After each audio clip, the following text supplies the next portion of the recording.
we were a little kid. But the question is, who was more intimidating with the arm cross? I would say that Shahar looks intimidating and Andrew looks cold. Okay, fair enough. Let's look at Kunio's deck. Another Bant mid-range. Yeah, so what you're going to see here is very similar to what we saw in the last match. Kibler, there are a couple of cards here of note that differ from the last one. This is a different shell. Andrew has chosen to go with the Explore shell, which is essentially Wild Growth Walker, Merfolk Branch Walker, and Jade Light Ranger, which give the deck a lot of resilience, in particular against red strategies, because of the life gain from the Wild Growth Walker Explore triggers. Shahar's playing here. He has 4 new Planeswalkers for More of the Spark. Sarkhan the Masterless, Nissa Who Shakes the World, Domri, Anarch of Bolas, may he rest in peace, and Chandra, Fire Artisan. And this sort of combination, it may seem like, oh, there's just a lot of different Planeswalkers, but part of that is because of Sarkhan the Masterless. Sarkhan the Masterless has an ability to turn all of your Planeswalkers into 4/4 red dragons for the turn. So if you have a variety of different Planeswalkers, you can make that incredibly impressive and sometimes just kill your opponent in 1 or 2 turns. Well, on top of that, talking about flexibility, we've got... All right, we are going to start our cam on Shahar SHENHAR. Starting off with a 2-land hand, and that's going to be a snap keep for Shahar. On Kunio's side, there is going to be no mulligan as well. We have a turn 1 Llanowar Elf, and we're off to the races. Yeah, turn 1 Llanowar Elf in a matchup like this, I mean, period. Turn 1 Llanowar Elf is tapped to protect against any hasty-faced creatures. Wants to protect the Teferi here, and crucially, now he is firmly in the driver's seat with Trostani coming down. And this is pretty much a nightmare scenario for Shahar here. He is behind the board, behind a bunch of creatures. So even if he finds a removal spell, sorry, you're not going to cut it. He's behind a Teferi, which is going to keep ticking up and allow him to bounce things once again. So and that Goblin token crucially must attack. It looks like going to also attack with the Legion Warboss. Get that Mentor +1/+1 counter onto the token. Yeah, but the Kunio has the ability to just block both with these 2/2s if he wants, kill them, and leave still the Trostani Discordant that put them into play on his side of the board, and nothing for Shahar. Rekindling Phoenix going to come down on Shahar's side. And Phoenix is really good, right? The Phoenix here is quite powerful because it actually does threaten to kill the Teferi. It is not yet ticked up high enough to be able to actually kill it, but the Vivian in Kunio's hand, it has another ability. The minus ability is the Go Lookin', but the plus ability gives vigilance and reach, I believe. I believe that's true until the beginning of your next turn. Yeah. So Vivian is going to... She's an archer. She's like, hey, here, have a bow. You can borrow mine. Going to go ahead and give that ability to Trostani Discordant. No real ability to have offense into the Phoenix here. And we're going to see the Phoenix attack, and thankfully for Kunio, the reach will allow him to chump block with his Trostani, with a second Trostani in hand. Obviously understandable as to why he made that choice. 100%. We've got a Growth Chamber Guardian being considered for Shahar. Going to commit to it, and then also going to commit the Direfleet Daredevil to the battlefield, which crucially has nothing in Kunio's graveyard to look at. Well, nothing in Kunio's deck. 0 targets in the main deck for that ability. He does have Prison Realm, but again, not a Sorcerer instant. Vivian going to tick down, look at the top 3 cards of Kunio's library. Going to exile a card. Looks like it's a Hydroid Krasis. Pretty good find. I've got time. Teferi Time Rattler going to tick up, continue to try to get out of range from Rekindling Phoenix, but no reach this time around. So you think we're going to see Hydroid Krasis here to block? Very possibly. The route. All right, so we're going to move to attacks here for Shahar SHENHAR. And Shahar, knowing that, okay, well, you have Vivian, he needs to be trying to figure out what are the possible combinations of creatures you can play here.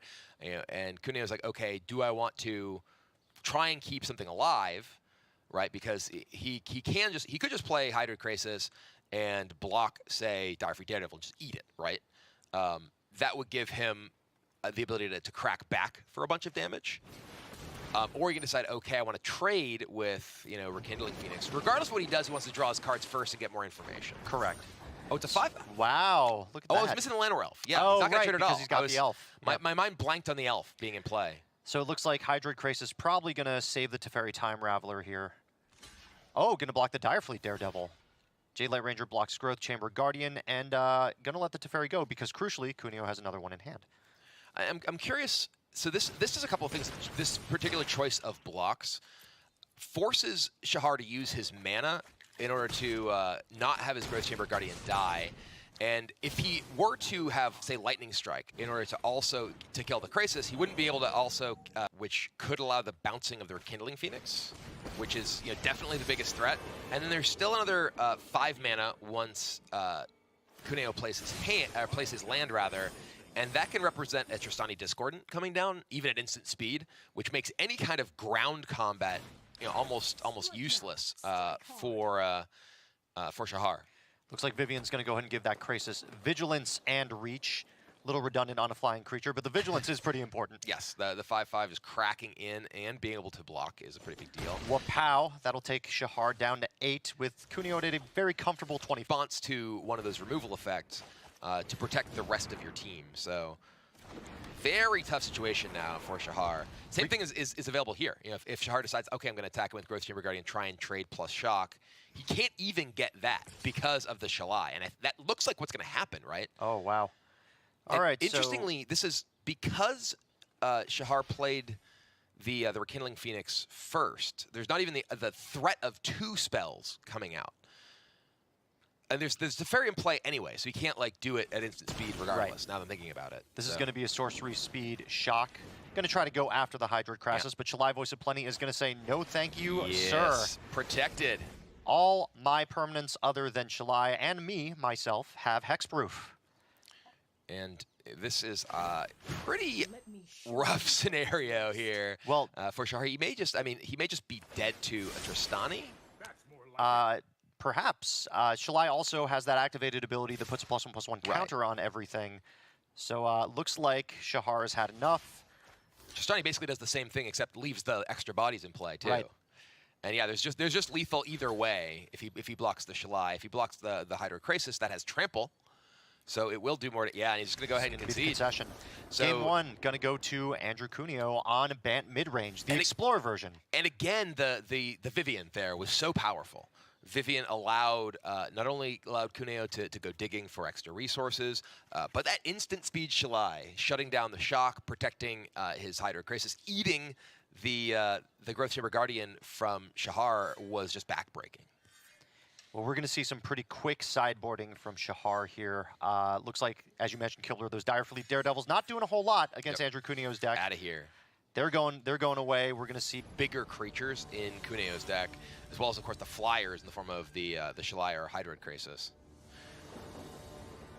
For Kunio's part, he has 3 copies of Deputy of Detention, as well as 2 copies of Time Wipe, which can come up really big in this sort of matchup. But he does need to have a pretty strong awareness of the threat of the Planeswalkers from Shahar's deck, because there are a lot of them, and going in on a sorcery speed, just kill your guys plan is not necessarily going to get it done like it can against some versions of this style of deck. Growth Chamber Guardian going to come in for Shahar SHENHAR.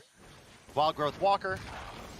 And this the is answer 2-drop. This is really why Lava Coil is such an important sideboard card for the Gruul deck, because if Wild Growth Walker gets the opportunity to start growing from Explorer creatures, it just gets totally out of range of your damage-based removal, so you have to kill it right away. So it looks like Kunio not going to take the trade with the Growth Chamber Guardian and mana up. Going to get Lava Coiled. And it looks like Shahar is going to commit a Llanowar Elves to the board. Yeah, it was really kind of trying to carry Shahar. And this is interesting because Shahar, if he wants to play Rekindling Phoenix, if he attacks with both, he is committed to using the mana on the 2/2 to keep it alive. But looks like he's still going to attack with it. Looks like Kunio is considering.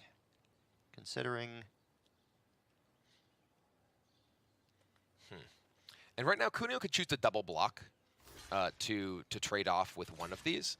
And it looks like he does the one that is attacking his Vivian. So he's going to go ahead and double block. And this actually means that if Shahar wants to, he doesn't have to use his mana on the Growth Chamber Guardian. He can just play the Rekindling Phoenix, which I think is a overall stronger play here in terms of the amount of pressure he creates on the board. But this does put more pressure on the life total of Kunio. It's also going to get another Growth Chamber Guardian into Shahar's hand.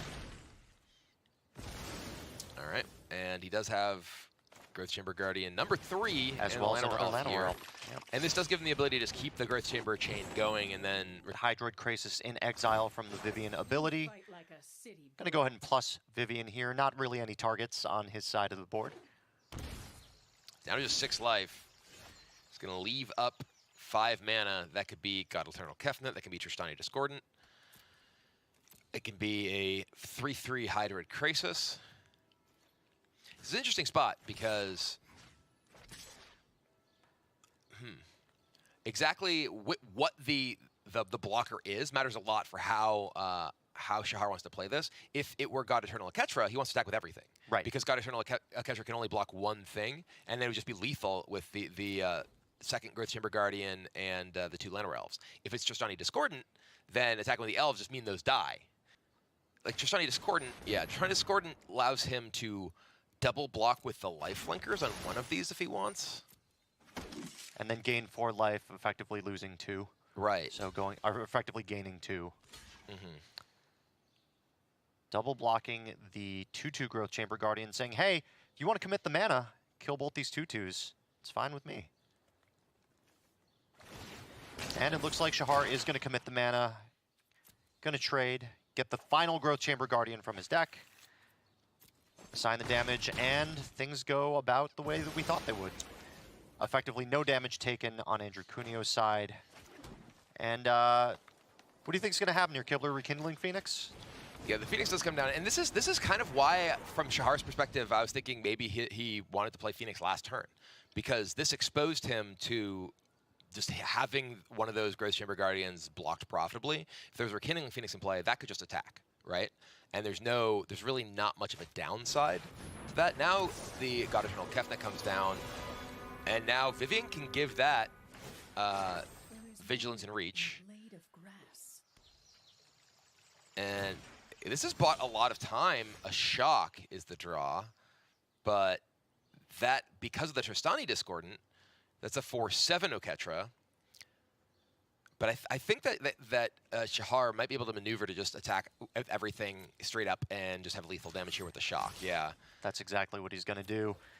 All 4 crashing into the red zone.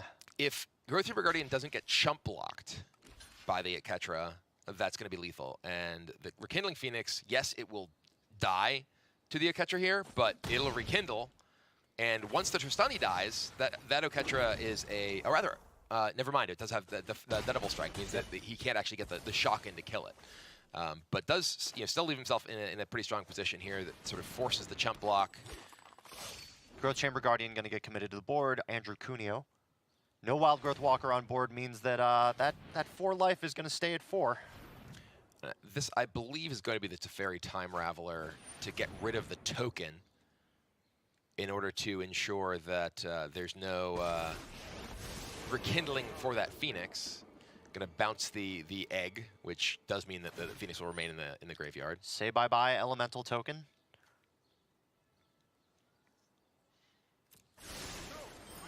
And notably, that Shock can only be played at sorcery speed now. It can, but there's only 4 life remaining for Andrew Kunio. He does find a Wild Growth Walker, but he doesn't have the land to play Wild Growth Walker and a Branch Walker here. Vivian does find something. Norfolk Branch Walker going to get committed to the board, get a 4/4 zombie, which makes for a pretty good blocker. It does, yeah. The Oketra creating a zombie here, but now there's 1 attacker short for Shahar to actually just get this job done. He's got 4 attackers, another land. Oh, you hate to see it. If Shahar attacks straight up, he ends up trading off a Growth Chamber Guardian for the 4/4, getting 1 eaten by Oketra, a Llanowar Elf eaten by the Branch Walker, and then Shock can bring Kunio down to just 1 life. But that extra land, that Shahar just drew doesn't do anything, and he needs anything. And this is just going to snowball out of control thanks to Oketra from this point. Well, and crucially, look at the card that got exiled by Vivian Champion of the Wilds. It's another Wild Growth Walker. Right. And there's another land, I think, that just got played. 1/2, 1/2. No, not yet. if Kunio drew another land, which looks like he drew Merfolk Branchwalker, he would have been able to commit 2 Wild Growth Walkers and a Jade Light Ranger to the board. Well, I mean, even just Walker plus Branchwalker totally takes over the game here. He creates a bunch of zombies here. He gains 6 life from the Branchwalker. Now he's up to 10. He's totally out of range of any kind of burn spells, and has the board dominated. Look at those 4/4 zombies. You want to talk about Cat Mom. Cat Mom just became Zombie Mom. And Domri Anarcha Bolas. That Domri, if that Domri was here 1 turn earlier, Domri could have used a Growth Chamber Guardian to fight the Branchwalker, and lethal damage would have come in. But with just that Forest being the draw instead of the Domri, and that's just a concession. Looks like Gruul's going to fall here, and it's going to go to Andrew Kunio. Congratulations to Kunio. Well done. Yeah, that game was just on a razor's edge. Yeah. This week as well. First up, LST, Li Shichan on mono red aggro, Dominguez on S for control. Now in game 1, red decks want to deal 20 damage. They don't want to deal 23, they don't want to deal 26. So an Oath of Kaya that gets bounced by Teferi Time Raveler and recast to kill 2 creatures and gain 6 life. That's bad news for mono red, and that gave Dominguez a pretty quick opening game. Game 2 was a good one. Lee was blisteringly fast. Well, that is what mono red wants to do. Dominguez 17, 14, 11, 7, 4, 1. And then he had lethal damage presented on multiple occasions. Each time, though, Dominguez had an answer. So that was an absorb for a potentially fatal lightning strike. Then he had to Moment of Craving his own Thief of Sanity to stave off Skewer the Critics from Lee. Eventually, a Vraska's Contempt helped him complete the escape. Dominguez won that one 2-0, offsetting life gain from multiple interplanar beacons for Rolf. But a 1-2 punch of Lyra Dawnbringer into a top-decked Urza's Ruinous Blast left Lyra alone on the battlefield, and Rolf with his first victory in this season's MPL. That's interesting. The choice to actually use the Vraska's Contempt to kill the other mana creature leaves, I would say leaves shields down here, but there's already a Teferi in play. There's another Teferi in hand. There's an Elder Spell, which it looks like Salvato is going to get rid of his own Elder Spelling Narset. his Narset. Yeah, he's Elder Spelling his Narset to tick up the Teferi, to Teferi Emblem and play another Teferi. Wow. I think. That he's not even playing another. No, that's exactly short, right? Okay, there's that's the land. exactly what Salvato's going to do. Going to tick up Teferi and exile. And there's the concession. And Ephro's had enough. And there, I mean, Standings. Oh. We've come to the end of our first division of our featured matches for the day, and this is the Pearl standings. Eric Froelich with 3 wins. Same with Andrew Kunio, doing very well today.